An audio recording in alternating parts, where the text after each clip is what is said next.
You probably signed up for some of these services like most of us, not realizing that hundreds of millions of dollars are being invested to say, how can we transform you into a gadget that's just entering data into the databases where it could be monetized. Helping business leaders grow themselves, their team, and their profits. This is EntreLeadership. Now, here's your host, Ken Coleman.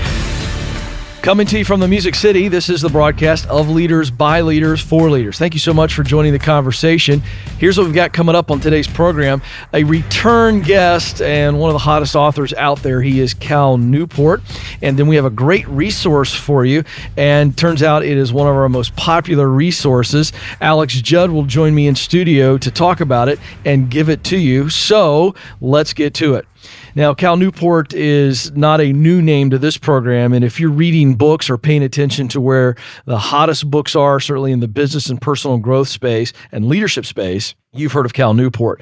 He is somebody who is focusing clearly on the intersection of technology and culture, and then how does that impact us as leaders and men and women who are on purpose. He was with us on episode 182, talking around his very popular bestseller, Deep Work, and so now he is back with us. His most recent book is a New York Times bestseller, and we are excited about that. It is entitled Digital Minimalism. Digital minimalism. Now, that's a handful when you kind of check that out, but don't check out of this because this hits every one of us. And I hope you're okay with your toes being stepped on in a very nice professional way, because this is going to do it. Here is my conversation with Cal Newport. Cal, it's always good to have you on the program. I love this book, the follow-up here to Deep Work, and what a timely message this is. Before we get into a lot of the book, I think it would be great to just let you weigh in on how we got here. You know, we all know how this digital world has pervaded kind of every corner of our world. That's not a surprise to anybody. So really interested on your take on that. How did we get to this point where it's just all-consuming? Well, it really snuck up on us. And so something I picked up on is that it wasn't really until the last, let's say, 2 years before people in general began to get uneasy about their relationship with technology. Before that, it was more of a period of exuberance. I mean, this tech was interesting. We had these supercomputers in our pocket. They could connect to high-speed internet anywhere in the world. There's all these interesting new services, and people really enjoyed it. The shift seemed to be is that at some point right around 2016, 2017, people began to get uneasy about not what they were doing when they were looking at their phones, but how much time they were looking at them. And there was this sort of cultural reawakening. Wait a second. I looked at this thing for 6 hours today. I looked at this for 3 hours today. I'm looking at this when I'm with my friends. I'm looking at this when I'm with my kids. It was this sense of, I feel as if I'm losing some autonomy. I'm losing some control over what I spend my time on and what I care about. That began growing in the last couple of years. And I think before that, people were pretty okay with what was going on with their tech. After that tipping point, I think people are starting to question, is my relationship actually all that healthy with these devices? Boy, that's such a powerful, stark example, because when you look at that 6 hours, to use your example, it wasn't coming in large chunks per se. It's these little nicks, which feeds into so much of what you write about. And that is this idea that I'm looking at it for 5 minutes here, I'm looking at it for 15 minutes over here, 2 minutes, 2 minutes. And you look at how unproductive you're becoming. It's truly shocking, isn't it? Well, it really is. And there's a real cost, first of all, to network switching, which is what neuroscientists call it when you actually take your attention and move it from one target to another. Our brain is not good at doing that. It takes a lot of resources. And so we're putting a cognitive drain on ourselves, both in work and outside of work, when we're constantly looking at these things. The other factor that's going on here is that, especially outside of work, this is somewhat new. The way that we used to use social media, the way we used to use our smartphones was much more batched. Maybe you would log onto your computer, you would go on the Facebook. So I'm going to go see what my friends are up to. There was actually a great re-engineering that occurred about 5 or 6 years ago, where the social media companies in particular were trying to figure out, how do we get people to look down at these screens more often? We have to get those numbers up. The only way to get our revenue numbers up is to convince people that they have to look at the screens all the time. And so these services were re-engineered to try to foster this new model of technology use, which I call the constant companion model, a model in which you look at your phone all the time. So that's actually somewhat new, and it was something that was designed for a very specific goal, not to make, for example, social media as useful as possible, but instead to get revenue numbers as high as possible for a small number of companies. Okay, so we can't go any further. We got to understand the rules of the game if we're going to win in this game, and you just laid it out, but let's go deeper. Give me a couple examples of what they did specifically that made us feel like we have to be looking at it. I'm guessing if I'm looking at Instagram or Snapchat, it was all about likes. Is that part of the deal? That was a big part of the deal. So it used to be with social media that it was a Web 2.0 model, classic Web 2.0 model of I post things, you post things, I occasionally go to see what you have posted. They really changed that, and Facebook took the lead here by introducing likes, because now every time you tapped on that app on, let's say, your phone, you could see social approval indicators waiting for you. Mm-hmm. And not only would there be social approval indicators waiting for you, but it's intermittent. So sometimes you tap that, no one's thinking about me. Other times you tap that, lots of people are thinking about me. Sometimes you tap that and people are upset at you. That type of feedback is irresistible, and it got people checking all the time. They also did a lot of attention engineering into the interfaces. So they had experts out there who studied what colors are we using in the palettes? How do we update? Do we click next to go to a next screen of post, or is it endless scrolling? And they put a lot of attention in trying to figure out how do we make the interfaces as compelling as possible to try to foster people to use it longer or come back to it more. So it was that combination, transforming the experience to be about social approval indicators incoming about you and changing the interfaces to be as appealing as possible. That combination really changed the whole experience of us and our phones from this tool that we used occasionally into this companion that we were looking at all the time. Wow. There's a couple of quotes here I want to point out from the book that you talk about. Bill Maher, who's got an unbelievable wit, whether you like the guy or not, whether you like his politics or not, he has a razor wit. You quote him as saying, Philip Morris just wanted your lungs. The App Store wants your soul. That's a great way of kind of emphasizing what you're saying here. We're playing in a game and we're outnumbered. Well, we really are. There's billions of dollars being spent here. It's worth keeping in mind that, let's just use Facebook as our primary example. They're worth around $500 billion market cap. That's almost a factor of 2 larger than ExxonMobil. So they're worth twice as much as ExxonMobil. And the main thing that they're extracting, instead of extracting oil and natural gas from the ground, they are extracting attention from your head. And so if you think about all the effort, let's say an oil company goes through to really build new technology, to innovate, to try to get as much oil as they can out of the ground, imagine a company twice as large trying to do the same thing with your head. Of course, they're going to be really good at it. This deck is not stacked in your advantage. You probably signed up for some of these services, like most of us, for somewhat idle or haphazard reasons. This sounds fun. I want to know what my cousins are up to. I can check in what's going on at high school, not realizing that hundreds of millions of dollars are being invested to say, how can we transform you into a gadget that's just entering data after data after data into the databases where it could be monetized? Not necessarily that that's a bad thing, but you have to recognize the force you're up against. Where we get in trouble is not because these services are bad. Where we get in trouble is where we don't pay attention into how we're using them. And that's when we look up and say, where did those 6 hours go? That's exactly right. Okay, so let's do a little bit of an assessment. I think we are all probably way too distracted, and well, not all of us, but a large portion of the human race is kind of stuck in this game right now. We're losing the game. What are some questions, some self-assessment questions or things that we can kind of challenge ourselves on to see how far down the rabbit hole we are? Well, so I talked to psychologists about this, and I said, here's the question. Are people addicted? Right? Is that the right word? I mean, this seems different somehow than a substance addiction. And what I learned is, yes, what's going on with people in their relationships with their phones is different than, say, a substance addiction. Where people have trouble, it's where they fall into what psychologists call a moderate behavioral addiction. And the way you can assess whether or not you've fallen into a moderate behavioral addiction is if you are using the device more than you know is useful, more than you know is healthy, and to the exclusion of things you know are more important. So it's when it starts to negatively interfere with the quality of your life that you have crossed over a boundary from this is something I deploy entirely for my advantage into something that's actually starting to take advantage of me. So if you look up and say, you know what, it was bath time with my kids and I was looking at my phone and I was sort of ashamed of myself for doing that, or I'm at dinner with friends I haven't seen in a long time, and yet I have to keep glancing down at the phone to see if there's a message from another friend, and you're upset about that, you realize that's really not what you want to be doing. If you look at the screen time report from Apple, on your iPhone, and you're surprised by, wait a second, I didn't mean to spend that many hours this week on social media, those are signs that you've crossed over the border into something that you might want to address. Okay, really good stuff. All right, now let's talk about something that you write about in the book, and this is the digital declutter. So already we're going, okay, we know what this is, Cal. We get it. Some people like decluttering. I love throwing stuff away at the house. I love getting rid of junk. My wife likes to hold on to everything.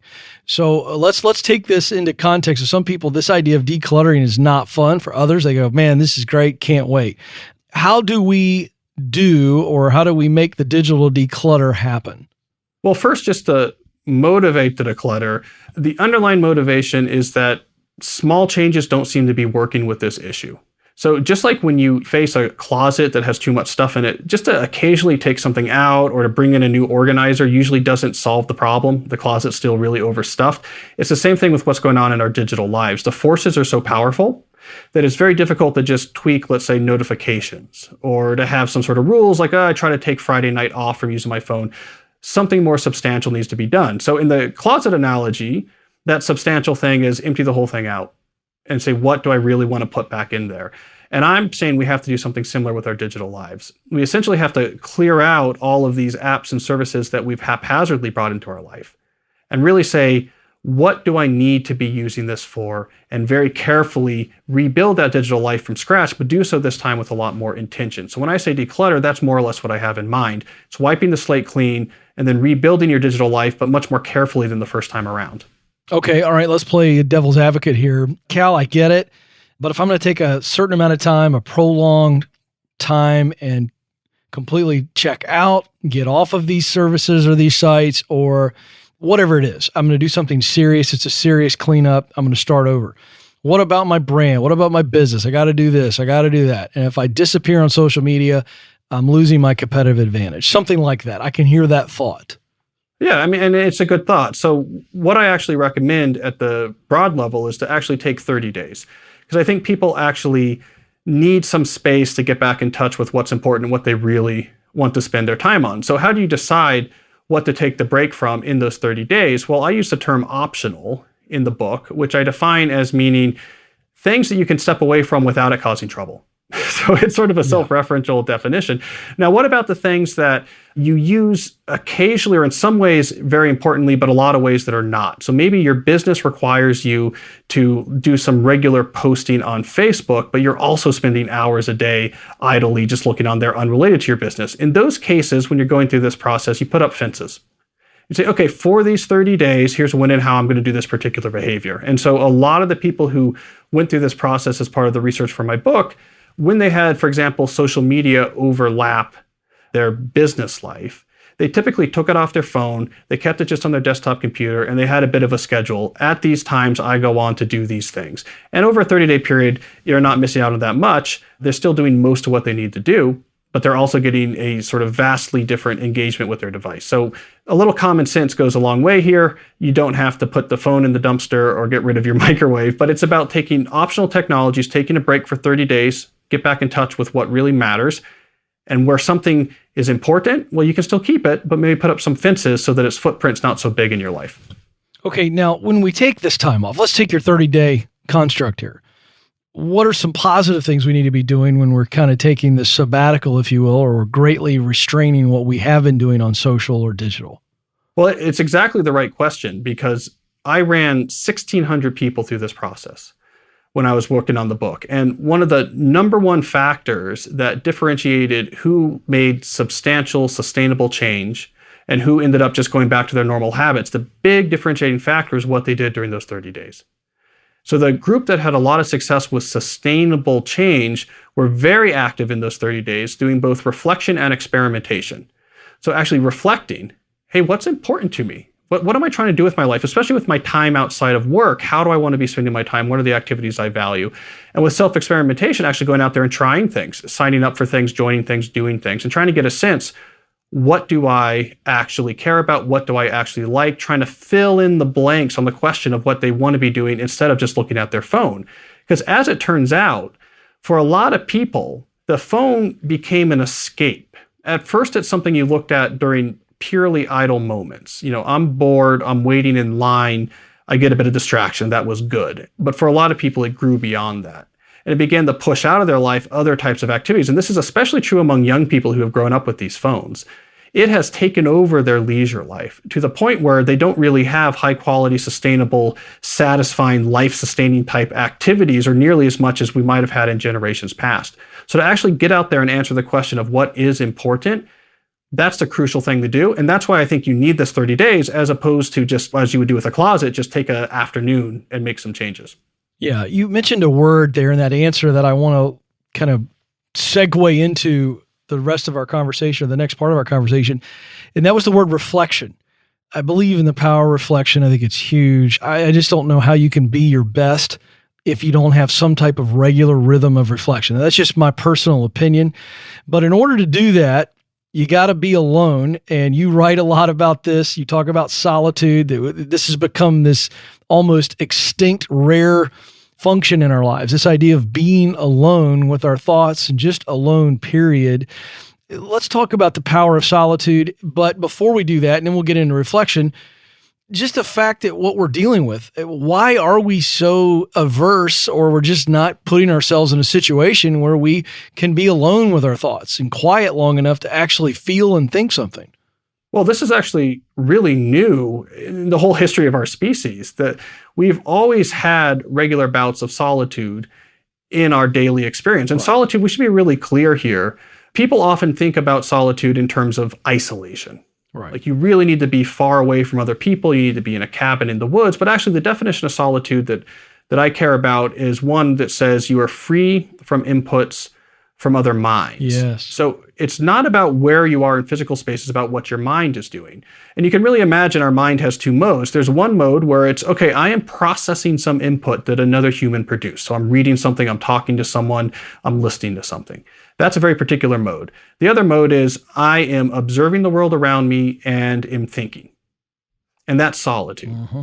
So with that definition, that really lowers the bar. We're not talking about Thoreau here. You're not going to have to climb to the top of the mountain, right? This is something that in a crowded subway car, in a crowded coffee shop, you can very easily be in a state of solitude. Just like in the middle of the Appalachian Trail, if you have your phone with you, you might not be. So the solitude I'm talking about is just you alone with your own thoughts, not processing information from another mind. This used to be 100% unavoidable. Just throughout your day, you would have solitude. 15 years ago, this would be unavoidable. You know, I'm doing the laundry, I'm walking to my car, I'm in line at the CVS or something like this.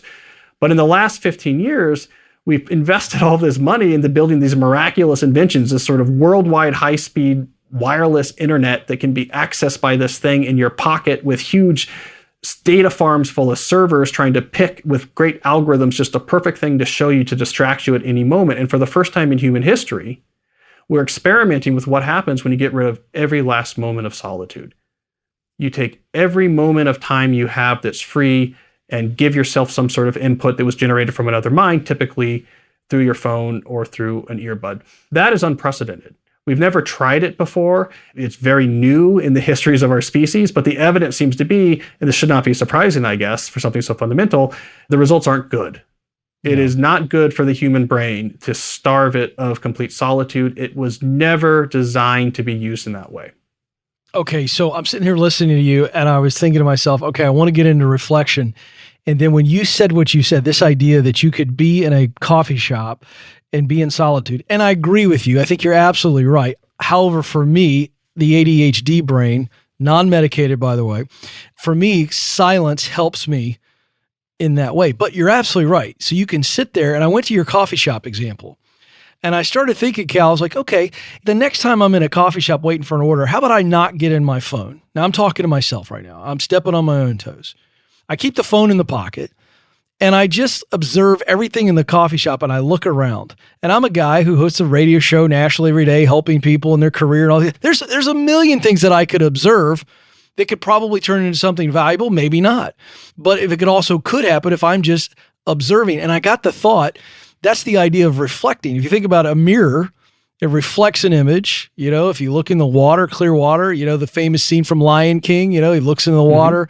Mufasa has him look in the water, you know who you are, this kind of thing. This idea of putting the phones away and actually being in solitude, but observing, I don't know, Cal. That's just the thought I had. I'm going to throw that back at you. If you think it's awful, then you can shoot it down. It won't hurt my feelings. But this idea of what we can learn and observe just by reflecting, being a mirror and seeing what we're actually in the midst of. It's a great point, and it's absolutely true. What we know from the neuroscience is that when your brain is instead in the mode of, I am processing input that came from another mind, so I'm listening to someone, your brain doesn't really make a great distinction between the persons in front of you or you're reading or you're listening to them. But when you're processing input from another mind, it's a very specialized mode of the brain, and basically nothing else gets done, including big insight, novel observation, self-reflection, self-development, professional creativity, all of the other things you want your brain to do. Essentially, that's all put on standby when your brain is in input processing mode. And so that's one of the huge things you lose when you're doing the solitude deprivation. So that's why it could feel like a novel experience to be in the coffee shop, not looking at your phone, just looking around at you. But you're actually unshackling your brain and allowing your brain to do brain things, because your brain can't be in both modes at the same time. And so I think there's any number of great insights, both professionally and personally, that have come out of looking at the crowd, the proverbial crowd. You know, you're at the cafe in Paris as in the 19th century, and you're looking at the crowd walking by, or you're Proust and you have your Madeleines, and you have this idea of, I'm going to write a whole book and it's going to change the way we understand memory and life, and then Nietzsche walking the mountains. It's classic. Big thoughts, self-reflection, self-development, professional insight happens once your brain is free to start just looking at things, thinking about things, free associating. It should be pointed out, Cal, some of these people are listening to me right now going, Ken, that's all really nice, but I'm going to look like a weirdo standing in the coffee shop or the restaurant, standing there, scanning the world and scanning the room. I'm going to look like a weirdo looking at people. And it occurs to me that no one's going to even notice that you're looking at them because they're all on their devices. That's true. I get this from my readers a lot who have gone through the processes I talk about, is they often use the word surreal. Yeah. It's surreal to be in these circumstances. One dad was telling me about the first time he went to the playground with his kids once he started the 30-day process. And he said, I was the only parent there not looking down. That's right. And it feels like an episode of The Twilight Zone, right? Once you actually look up. And the weird thing about this is, we're worried that people are going to think we're weird if we're not looking at the phone. Like that's somehow a radical thing to do. But you only have to go back in time, let's say 10 years. If you went back in time just 10 years, you wouldn't see that behavior. So if you took a time traveler from just 10 years ago and brought him till today, they would immediately notice, why is everyone looking down? I mean, it would catch their attention immediately. They would say, this is very unusual. The first thing I've noticed after I get out of my time machine from 2005 or something, the first thing I notice is everyone's looking down at their hand. And so it's an incredibly recent behavior that's become ubiquitous very fast. It's so true. You know what? It was a nicer place back then too. I was just thinking the last time I was in an elevator, in the 10 years, 15 years ago, you got in the elevator, you'd make eye contact with somebody and you either chose to be a jerk or you'd go, hi, how are you? Good to see you. Now, You're not going to make eye contact with anybody. Everybody in the elevator is keenly aware of the spatial, situation, but they're all looking at your phone. Nobody's talking to anybody anymore. Yeah. Well, and the other cost, so solitude was something I didn't know a lot about, but I really went down this rabbit hole when I was working on the book.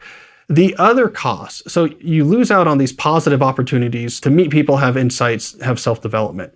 But then there's the negative cost, which is our brains were not designed to constantly be devoid of solitude. So what happens when you take it away? Anxiety seems to be the answer. Yeah. And so we have also inflicted upon our culture this persistent low-grade background anxiety that people now just think this is just part of the human condition. I guess we should always just feel a little bit anxious. And this is especially pronounced among young people who have banished solitude to an extreme that is sort of hard to imagine. I mean, they're essentially looking at these things as they fall asleep and as they wake up. Anxiety is jumping up.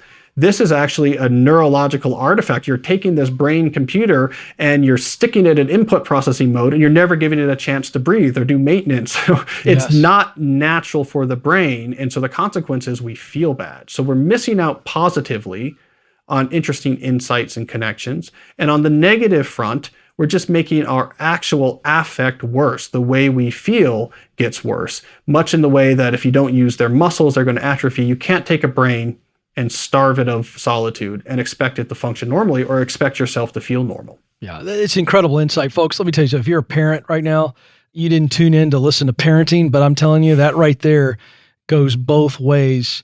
I'm going to tell you right now, we've already decided, and we've told some friends that they think we're nuts. They don't think I'll stick with it. They have no idea how not worried I am about embarrassing my kid. But we're not doing social media at all until the kids graduate high school. I've already told them. You don't listen. The day you graduate high school, go nuts. Go get your whatever accounts are going to be there 5 years from now. I got a 13-year-old. But these kids, Cal, I'm going to tell you something. It is destroying the psychological makeup of these young people who are in the very early and developmental stages. Middle school kids are already going through physiological changes and hormone changes. And then, as you said, the psyche, and they're retraining the brains. Anyway, I'm just telling you, you need to go back and listen to that with your wife, or ladies, if you're listening, listen to your husband, because Cal just dropped it out there. We're talking about real brain development. This is neuroscience stuff. Great stuff. Okay. Sorry. I just wanted to rubber stamp everything you said, Cal, because I think it's really important. Well, and I have to say, I'm glad to hear what you said about your kids, because I think that's the absolute right thing to do. People don't seem quite ready to do it yet, so I'm very happy to hear you say that you are. I've seen the data. It's very scary for teenagers, especially teenage girls. Absolutely. You look at these charts on self-harm and hospitalizations for self-harm and suicide attempts, and you look at it plotted over age, and as soon as you get to the cohort that had smartphones and social media in adolescence, it rises at a rate faster than any trend that demographers have ever seen change before between generations. It's scary. It's public health. The teens yell about it. I have to have it, but I don't know. I remember saying that about a lot of things when I was growing up too, and it didn't make a lick of difference to my parents. They say, I don't care if you have to have it. You don't get it. I think that needs to be the standard. And I got to tell you, I meet a lot of teens on the road working on this book. They're self-reporting the same things. This is not a case of, adults are saying kids these days, and kids are saying the adults are just out of it. The teenagers themselves are saying, this is tearing me apart. It's taking over my life. It's ruining my mental health. They are looking for an excuse not to have to be shackled to these social devices. So anyways, I second Ken's plan that he's doing here. And Ken, you can point your kids towards me, and I say, no, your dad's right. Yeah, well, I've already told them, and they don't get it. Like, I don't care. I really don't care what they think, because you and I grew up in the 80s, okay? So I didn't have a cell phone, okay? I didn't have a cell phone in college, for crying out loud. They still had those flip Motorola phones, I think, were just coming out when I was finishing college. I remember having plenty of anxiety and angst, just normal stuff, just dealing with girls, for heaven's sakes. Can you imagine all the stuff these kids are putting up with? And it's absolutely insane. And, Cal, you've seen the future. Just one final point on this, because, well, I'm the host and I'm on the mic. Well, one final thing here to you parents, and I'll say it, I don't mind being the bad guy. Cal, you've seen this, and I'll let you get the last word on this. We are going to see some data in 5 years, 10 years, 15 years, 20 years from now that we have no idea what that data is going to tell us about all this crap, about social media, the phones, the devices, the nonstop engagement. We're too early in to know what the real effects are. We have some signs, like you just mentioned, in kids. For heaven's sakes, if kids are self-selecting and telling Cal this, what else do you need to hear? But I'm just telling you, and I'm the most positive guy there is. I believe in always a better day, but we don't know the impact on our kids and us as adults. I think it's going to be another decade or so before we see this.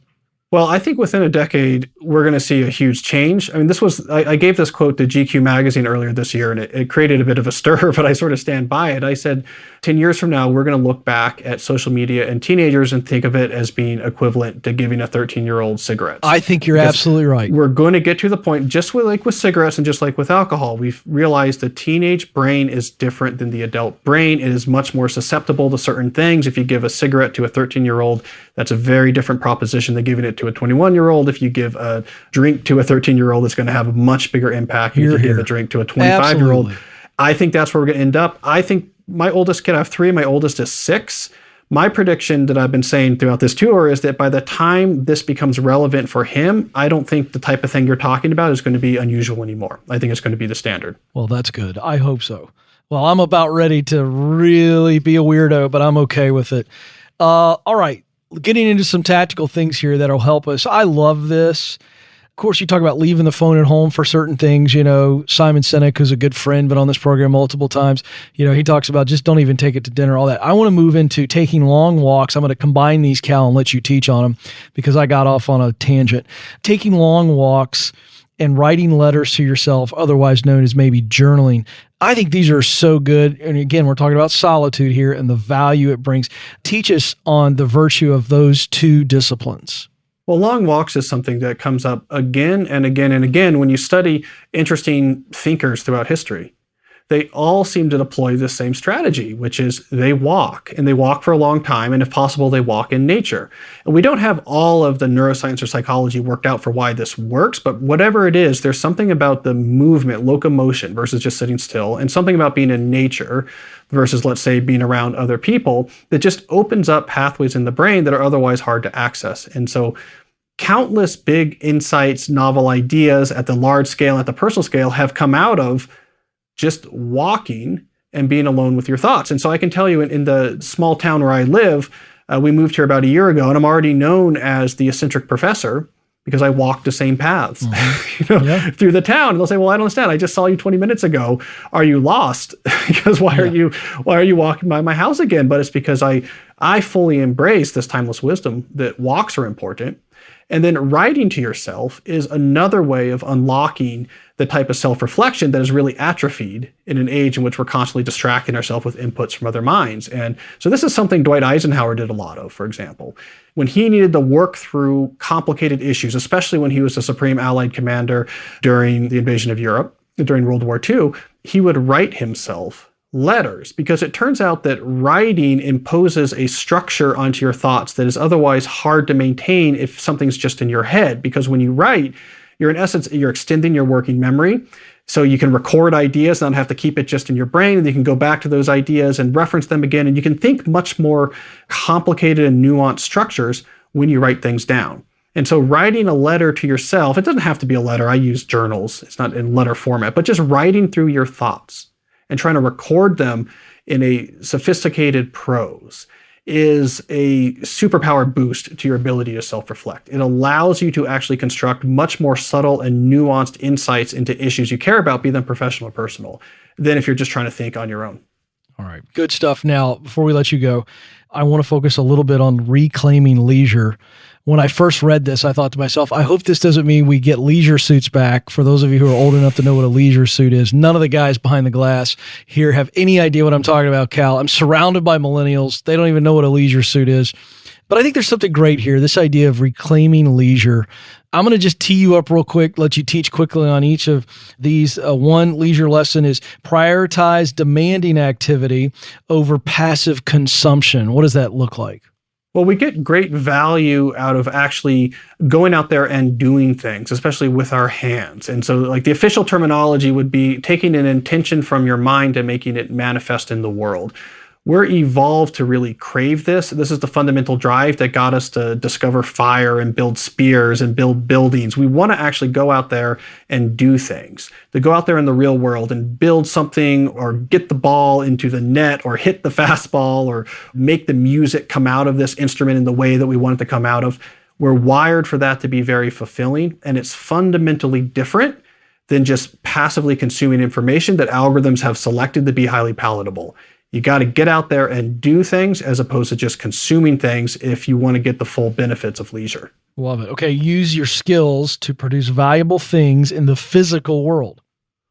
So skills are important. We get much more value out of activities that require us to build a skill and where we can see the results improve as our skill gets better. So you learn how to build something. As you become a better woodworker, you can see I created this, and the thing I created this time was better than the thing I created a week ago. That's highly fulfilling. And the physical world aspect, that's this whole notion that I was just talking about, that we're wired, that we want to see intention made manifest in the concrete world. It's that fundamental human drive, which is why we build things and we develop and we innovate, and we're not just happy like other animals, just going around our day-to-day life, just running our routine. It is a fundamental drive that has been crucial to our success, but it's also something that becomes impoverished when we can fill every minute of our leisure time with this sort of passive activity. All right. And then finally, seek activities that require real world structured social interactions. Well, it's one of the other great benefits of high quality leisure activities is that those activities that require you to do things with other people can be intensely socially satisfying. And so I talk in the book, for example, about something as simple as playing a board game, or let's say a poker game with other people. It seems simple, but when you're sitting there, let's say playing poker with some other dads like I do on a regular basis, yes, it gives you a structure in which you can let loose in some sense, right? It breaks down some barriers. You can rib each other. You can have fun. You can make fun. You can laugh uproariously, things that you're not normally going to do, let's say just during the normal workday or when you're in line at the store. Structured social interactions, social leisure activities give you the ability to actually tap into some of these more extreme socializing behaviors that are really satisfying and that our body actually craves. Team athletics is another one. I mean, you're slapping five and doing what you need to do. If you're playing baseball, you're hitting the player on the rear, right? That would be weird if you did that in the store. But when you're in the context of a game, there's a sort of joyousness, there's a sort of connection that's deeper than we normally get. And so that's a highly satisfying thing to do, and you can't replicate it looking at a screen. Although I must say, if we slapped a fellow guy coworker on the rear in the office, it'd be kind of funny. Maybe even the chest bump when he did something well. A little over the top, yes, but still somewhat safe in today's world. So how funny is that? And if you had a leisure suit on at the same time. Thank you very much. Thank you very much. The guys, by the way, Cal, so I got into that question. They immediately pulled up on their phone. Both these guys are in their 20s. Pulled up leisure suits and were doubled over behind the glass. It's a good thing I'm a professional and could keep focused. By the way, before we go any further, I need to make a note to talk to Stacy. Cal Newport said that I need to be playing poker more often. Okay, great. We got that. That's for huge. Your cognitive health. For your cognitive health. Thank you, Cal. That's a key point. For my cognitive health, actually. That's very good. Yes. Well, folks, he is Cal Newport. You've heard him before. The guy's one of the great thinkers. His work is so thorough. That's why I love it. It's just not a bunch of theory. This is really proven stuff based on tons and tons of research. The book is Digital Minimalism, Choosing a Focused Life in a Noisy World. Cal, always a thrill to have you on the program. Love what you're doing. It's really valuable, and we know your time is as well. And for that, we're really grateful for having you. Well, thanks, Ken. It was my pleasure. Hope you enjoyed our conversation with Cal. Again, the book is Digital Minimalism. And so if you're interested in getting that book or getting the free audio book, you can find the link in this episode's show notes. Well, we talked about this at the top of the program. We said we were going to bring you one of our most popular free resources. And I'm a man of the people, and when I find out that it's popular, we're going to bring it back. So the production team done a great job here. This is a great resource. 100 books every leader needs to read. Now, imagine if you just processed everything that Cal told us and you said, you know what, I'm going to try to get quieter. I'm going to try to put some stuff into my brain that's not digital. It's not comparison garbage. It's just good content. Well, one of the best ways you could do that would be to read. And we've said this 100 times from our stages and from this program that readers are leaders and leaders are readers. Speaking of leaders, how about Alex Judd, one of our EntreLeadership coaches? He joins me in studio to talk about this idea. And I know for a fact, Alex, that you are a voracious reader, which means you are a ferocious leader. You're a great leader in our organization. You're coaching leaders.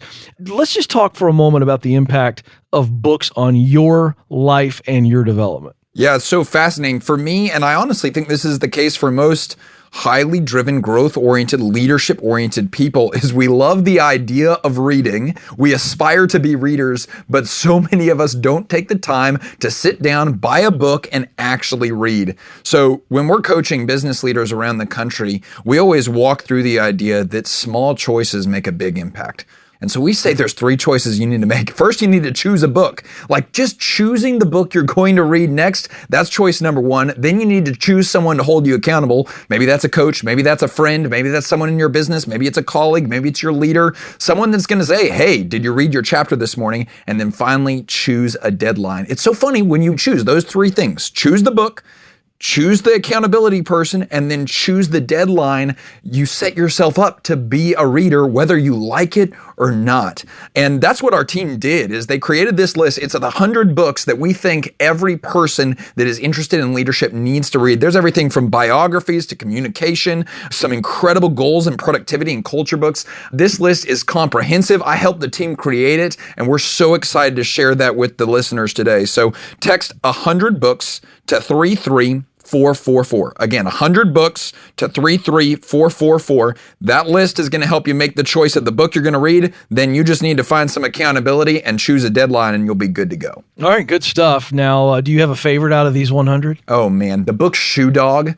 the story of how Nike was built. Unbelievable. It is so good. If y'all read that, send me a tweet or something, because that book will blow your mind. All right, there it is. So 100 books. Now, what I like about the girth of this list, it's going to take you a while to read 100 books. So we've gone ahead and done the work. We got the list. Just don't get intimidated by it. Get a book. Go for it. Such good stuff here. And I'm going to tell you something. If you can develop the habit of actually consuming good thoughts on an intentional and very consistent basis, it's a game changer for you. And I do love, Alex, as you point out, we've got such a nice grouping of content. You want to be a balanced learner? Look no further than this list. What's crazy is so often I read things that I'm passionate about, that I love, that are associated with my strengths, and that's really good, and you should be doing that. But this list encourages me to read in areas that I need to improve, that I may not be passionate about, and that I need to get better at. So it's, like you said, holistic, comprehensive. Let's get after it, folks. All right. Well, thanks for joining us in studio and helping put the list together. I tried to put one scratch and sniff in there, and it didn't make it. So there's always next year. We'll try to get in the editorial meeting. One more time, you can text the phrase 100. That's 100 books. 100 books. Text that to 33444. That's 33444. Or, of course, we've got the link in the show notes. All right. Big thanks to Cal for hanging out with us, and thanks to Alex, as always, for joining us here. And I think that's going to do it for this episode. So as we always say, but we certainly mean, on behalf of the entire EntreLeadership team, thank you so much for listening. We'll talk with you again very soon.